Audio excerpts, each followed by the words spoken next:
शिरपूर शहरातील वरवाडे मांडळ रस्त्यावर अहिल्या लॉन्सकडून येणाऱ्या मार्गावर शुक्रवारी सकाळी झालेल्या भीषण अपघातात दुचाकीवरील वडिलांचा जागीच मृत्यू झाला असून मुलगा गंभीर जखमी झालाय। या घटनेमुळे परिसरात हळहळ व्यक्त होत आहे।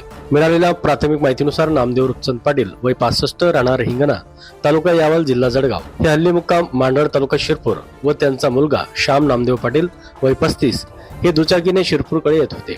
त्याचवेळी अहिल्या लॉन्सच्या दिशेकडून भरधाव वेगाने येणाऱ्या भाऊ क्रेनने त्यांच्या दुचाकीला जोरदार धडक दिली।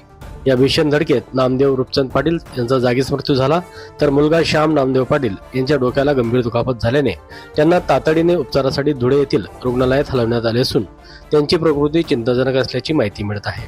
दरम्यान प्राथमिक माहितीनुसार मृत नामदेव रुपचंद पाटील हे शिरपूर शहरातील माजी नगरसेवक केवडप्पा राजपूत यांचे भाऊ असल्याचे समजते। घटनेची माहिती मिळताच पोलिसांनी घटनास्थळी धाव घेत पंचनामा सुरू केला।